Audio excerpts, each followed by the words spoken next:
I just left Overlook. It's the top of the mountain, the top of Occoneechee Mountain, where you can see everything. It's beautiful. The sun was beaming right on my face. I still got an opportunity to really enjoy the beauty of the top of the mountain.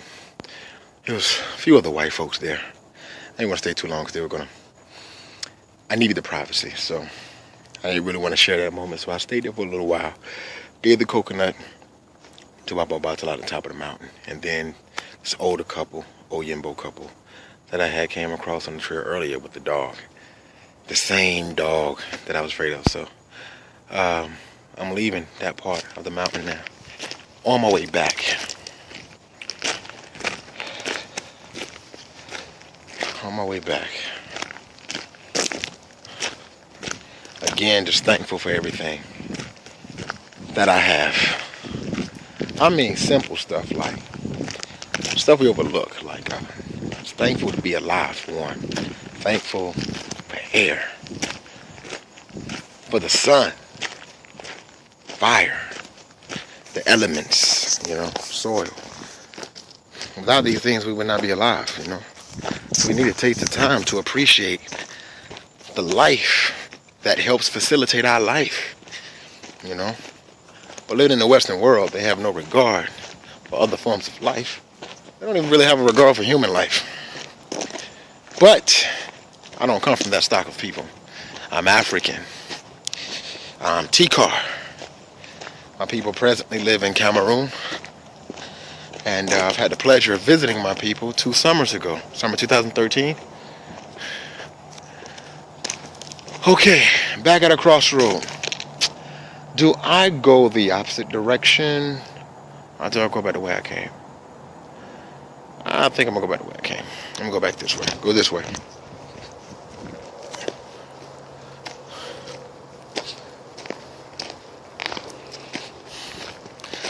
Back to being thankful. Thankful for my fatherhood. My children has helped me become a better man. I love my children. Brandon, aka Obanike, child of Shango. Nunu, aka Eshu B, child of Eshu. Omotajode, child of Abatala. Jordan, aka Shango Jare, child of Shango. I love my children. I do the best I can with what I have. I don't have much, but I do what I can with what I have. With what I have in resources and with what I have in time. Sometimes it's hard, Being a black man in America, not having much control of your own financial resources can beat you down at times, Thank God for this culture. Thank God for this tradition and my understanding. Not only spiritual understanding, but intellectual understanding of the environment I live in. This environment, social environment, economic, political environment is not geared to or structured to enhance my manhood or my fatherhood. As a matter of fact, in my opinion, it's structured for the opposite. So in the midst of all of that, I try to do the best that I can, and pray that my children see it. It's challenging at times because, I can't see my children as often as I want, my 2 oldest in particular. I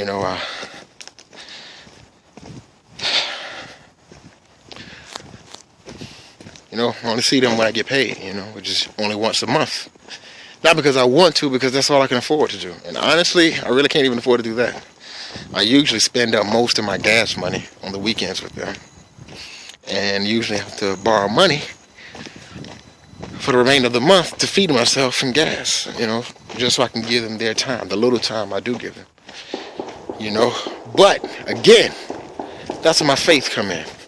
Well, I scratch that. That's where my knowing, my knowledge, knowing that Ifa works. I've been promised by my ancestors, promised by Baba Ogun, promised by Rumila, that I have an increase coming soon. Promised that I'm going to be a wealthy man. You know, as a matter of fact, forget that. I am a wealthy man right now. I am alive. I am a father of 4 beautiful children that have everything that they need. I have a job. A lot of people can't say that, you know. I have a roof over my head. I am not hungry. I am not starving. Clothes on my back.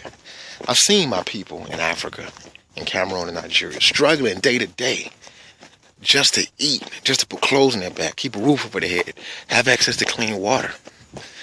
So I don't have much to complain about.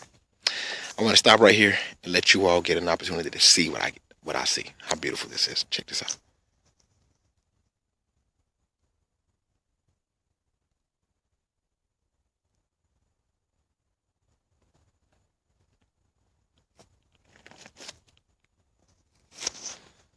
Beautiful, right? Yeah. Back to the promise. Christians call it favor. I like that. You know, it's funny. You know, I used to clown the Christians when they said that, like, you know, I got favor and all that. You know, I clowned them ignorantly because I didn't quite understand. You know, and like they used to say, only those who have favor understand. I'm not a Christian, but now I understand because I now too have favor and know it. And now I realize how ignorant I was because now I realize, you know, I didn't understand it because I always had it, but I didn't realize it. You know, realizing your favor is different. You know, but it's a responsibility that comes with that. You're not just a promise is not going to be fulfilled by God, the ancestors, the Orisha. You know, if we don't do what we're supposed to be doing, living with good character, living righteous. Whoa. You know, following spiritual laws. You know, reciprocity, forgiveness, unconditional love, ma'at. You know, giving, seeking nothing in return. Following the 16 laws of Ifa, or from a Christian perspective, 10 commandments, you know, the law. Just about every major spiritual system or tradition have laws. You know, Ifa has laws too. And in addition to following the law, fulfilling your destiny, you know. We weren't created by chance or by accident. God created us with a purpose. We have a reason for being here, a purpose. In ancient Kemet, in our Set society, they call it the incarnation objective. What is the objective of your incarnation? Wow, this is awesome. Look at this. You know, that's what sometimes I think walking in these woods, I'm in like some fairy tale, you know, like I used to see on TV. And I can go front, walking past this tree I'm about to show you, it looked like it was some kind of creature that was on it, you know. My mind played tricks me out here. Well, just take a look at it and tell me what you think.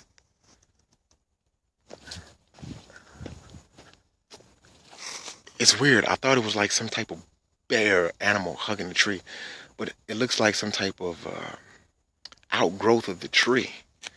It's weird. Look at it.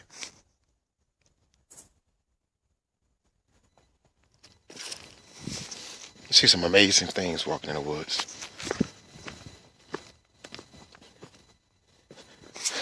You know, in ancient indigenous cultures, like the indigenous cultures here in the Americas that we refer to ignorantly as Indians or Native Americans, you know, cultures like the Occoneechee, who used to live in this land I am. By the way, let me stop and give respect and recognition to and pay homage to the ancestral spirits that govern this particular land. I come in peace, I walk in peace, and I give thanks to you for allowing me to pass in peace. Got to give respect to the ancestors of the land that you're walking across. You know, this is not my people's land. We were brought here against our will, but that does not mean we abandon what we know to be spiritually true. Now, back to what I was saying. Destiny. God created us with a purpose, a reason for being here. Every aspect of life has a purpose. These trees have purpose. This rock has purpose. This trail has purpose. The sun, soil, insects, amphibians, reptiles, mammals. This ecosystem of life, everything in it has a reason for being, a purpose. And these opposites somehow unify, harmony. You know, the difference is that humans are the only form or aspects of God's creations that have free will. We're the only ones that could choose to follow God's divine plan or not. These trees don't have an option. Animals don't have an option. Insects, amphibians, reptiles, the sun, the wind, water, they're going to follow God's plan, that flow of life. The only time they act out of order is when humans disrupt their habitat or disrupt their ecosystem. When humans throw them out of balance, it's the only time they get out of balance. We have free will to accept God's plan or not, which comes with the responsibility, because when we deny the plan that God has given us, we could potentially disrupt the divine plan of other forms of life. You know, cutting out a forest to build condominiums, not because necessarily people need homes, but for profit. So in the midst of that, we're cutting down trees, which means that we're cutting down the home of other life forms that depend on that forest to survive. Insects, reptiles, birds, you know, and the very forms of life that help us breathe. Vegetation, you know. But the Western world does not take stuff like that in consideration, you know. They believe that other forms of life are at the disposal of human beings to be used at will, like some manifest destiny. That's not true.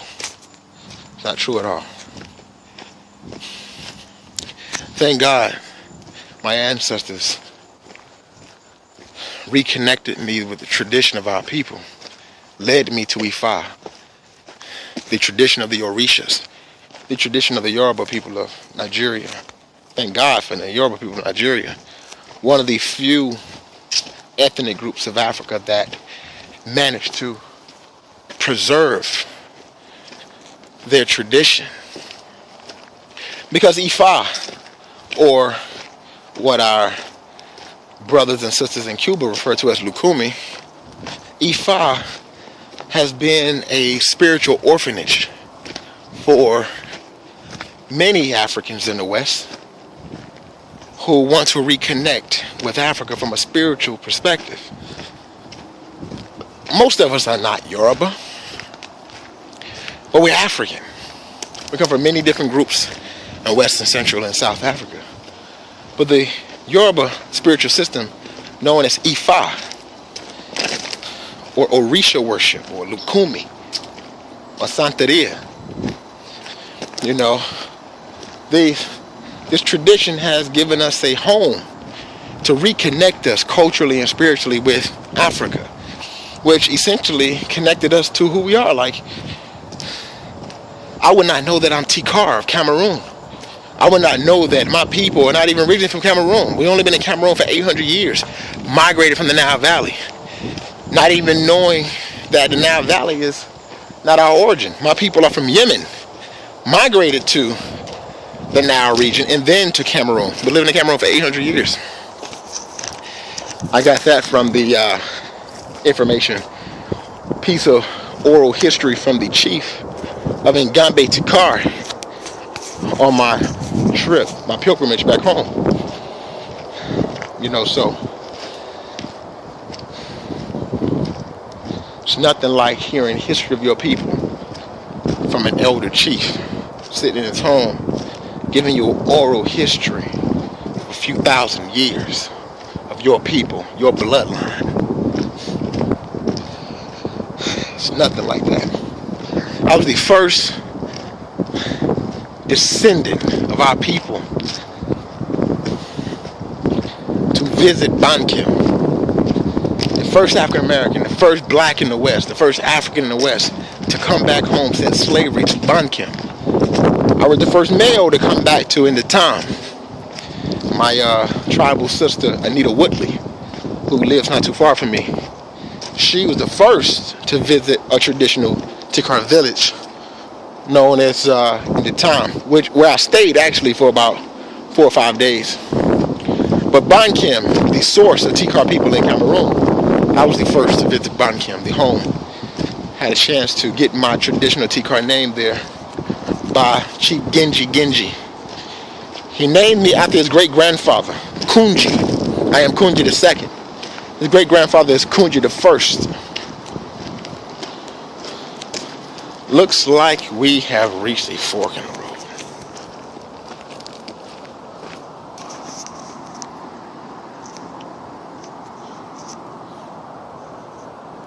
It says parking area a 1/4 mile. I think I'm gonna take it that way. So I know next time I need to take that trail when I'm coming. I'm running.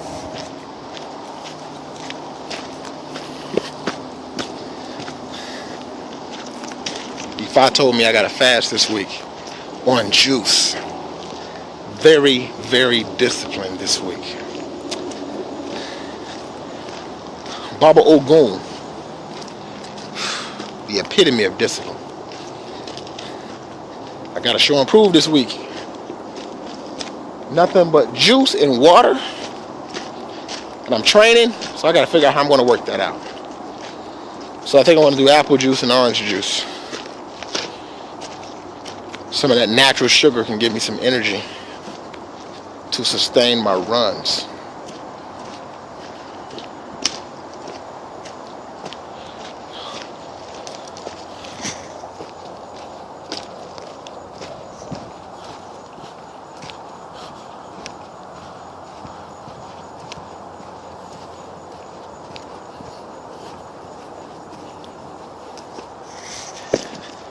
I tell you, every time I'm going through something and I come to these woods, I come to nature, and it brings me back, it recollects myself.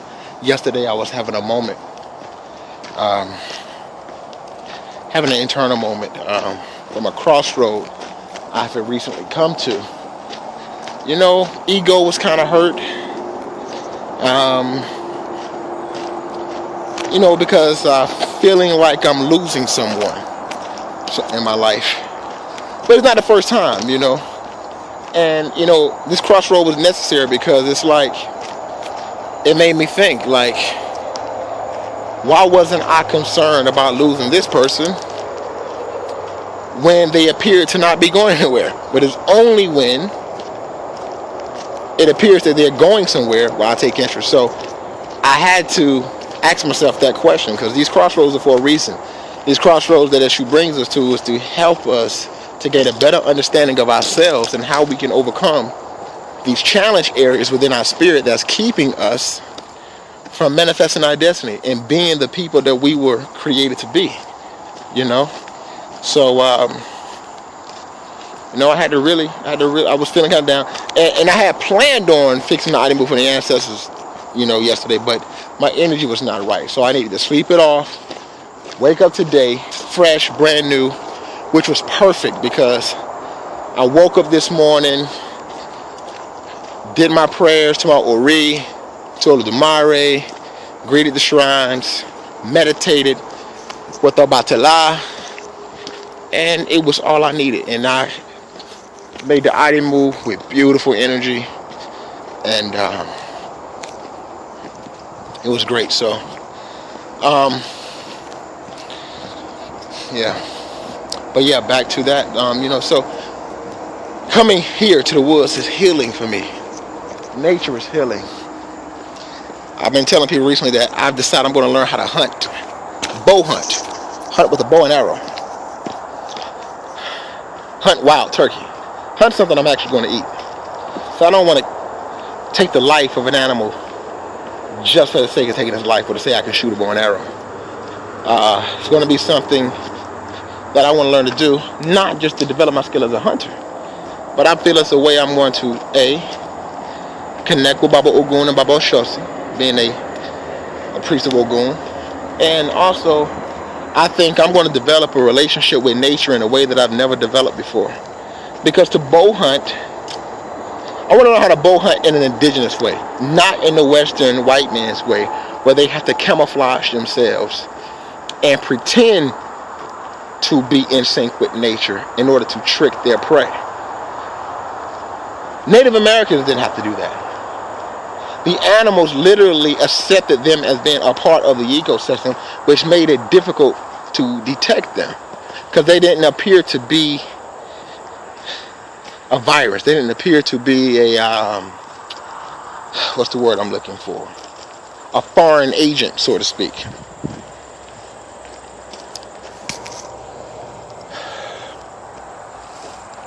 I want to give y'all another view of these woods. You know, so I think learning to bow hunt is going to really enhance and strengthen my relationship with nature, because I'm going to have to, because I have to get so close. Well, I'll be hearing every sound in these woods. I thought I heard something coming. You know, I got to be so in sync with nature that I got to get so close to my prey to be undetected, that where they can't hear me, where they can't smell me, they can't see me. I have to appear to be a part of this community, this ecosystem. So, I plan, I'm putting energy out there, that the Thanksgiving turkey my family eat November 2015 is going to be a turkey that I catch. So, I am going to learn how to bow hunt. Yes.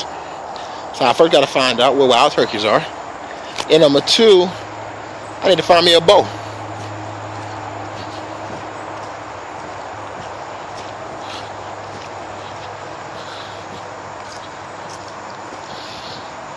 Find me a bow. And get out there and start hunting. Well, looks like we're getting almost to the end of the trail. I know I talked y'all head off on this journey. This is my form of diary. I talk. I'm not a writer. I don't write well, you know. Everybody say, write this down, write this down. But I'm not a writer. I had a very interesting conversation, informative conversation with my paternal uncle about learning about my ancestors on my paternal side. I don't know much about them, you know. Learned a lot. Some things that, sorry about the cars and motorcycles. It's the highway, I-85 is not too far from these woods.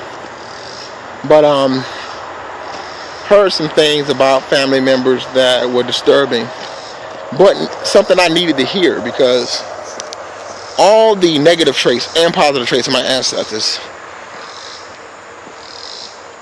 helps me to better understand myself. To see, have I taken on patterns? You know, that genetic memory is deep. Deep. DNA has memory. Isaiah Washington talks a lot about that. By the way, one of my heroes, actor who traced his ancestry to the Mende people of Sierra Leone, took the trip to Sierra Leone, the first African American to be given dual citizenship and a passport to his country of origin based on a DNA test. He's the first, and will not be the last. I plan to be in that fold one day. But yeah, back to the ancestors. I learned some things. Nevertheless, learning anything about your ancestors is always good, which was on point.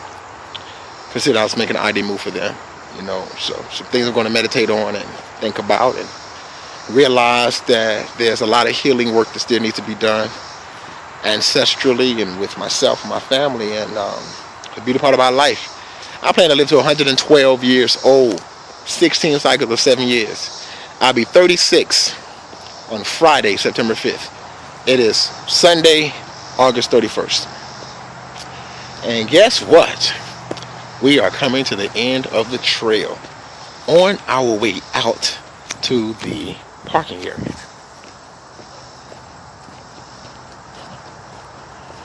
Occoneechee Mountain.